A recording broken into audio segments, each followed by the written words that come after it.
description, consider the following examples. Encyclopedia Britannica hides behind a walled garden and is subsequently obsolesced by Wikipedia. Television shows and movies end up on BitTorrent before they're released.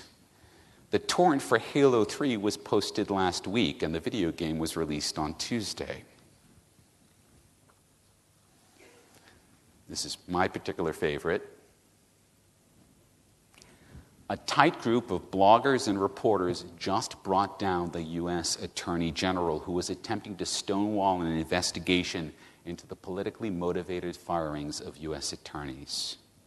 And then, oh yeah, that's right, there's that whole open source movement, which is like a cat playing with its food, ever so slowly and ever so carefully eating Microsoft.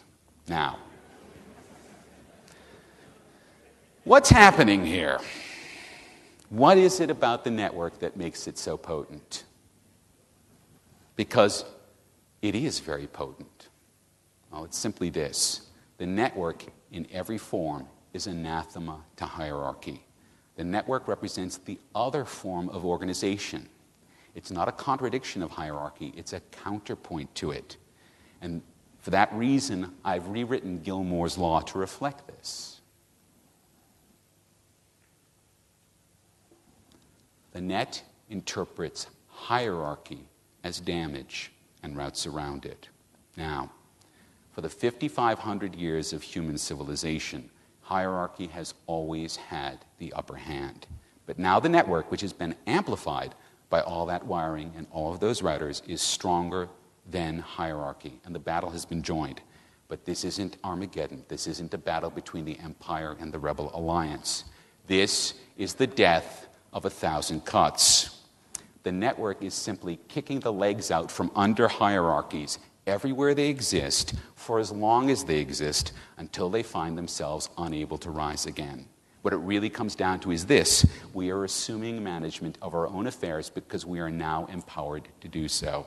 It doesn't matter whether you're a maize farmer in Kenya or a video producer in Queensland. The same mob rules apply to us mob. So, in a future which increasingly looks exactly like the present, there's no center anywhere, there's no locus of authority, there's no controlling power organizing our daily lives. There are no governments, there are no institutions, there are no businesses that look anything like the limited liability corporations which were created in the Netherlands 500 years ago. Instead, there are groupings, there are networks within networks that come together around a shared ideology or a shared project with salience, that is, with meaning for that group. Now, the product of that network could be Wikipedia, or it could be Al-Qaeda. Buy the ticket, take the ride. And it's not over yet. The network hasn't finished changing, and it hasn't finished changing us.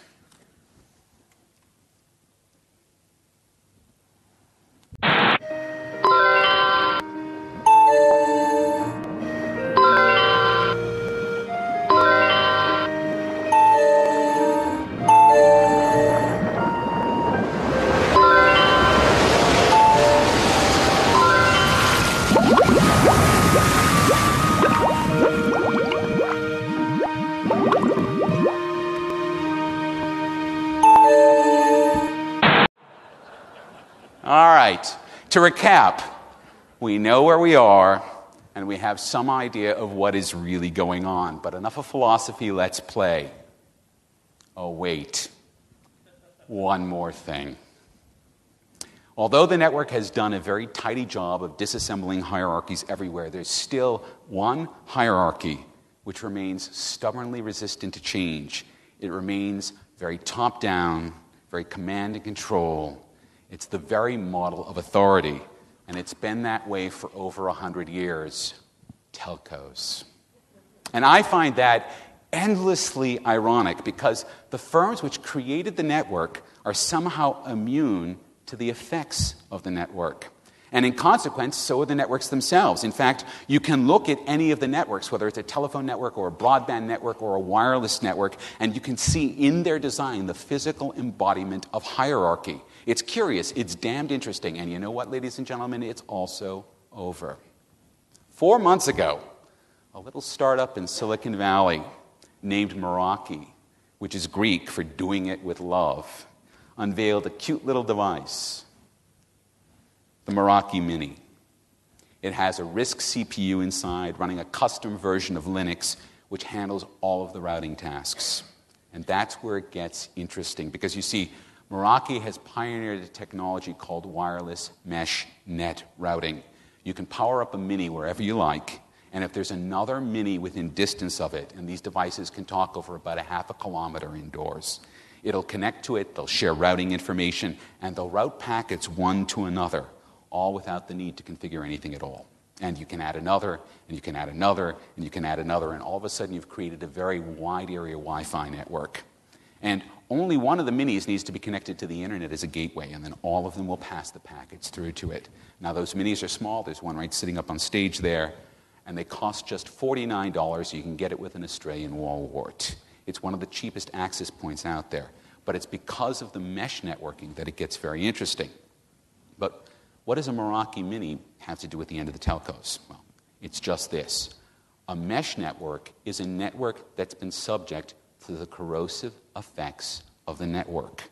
There's no center in a mesh network.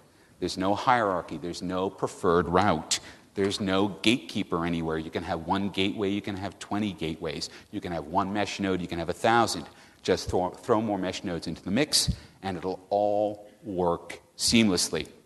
And mesh networks scale.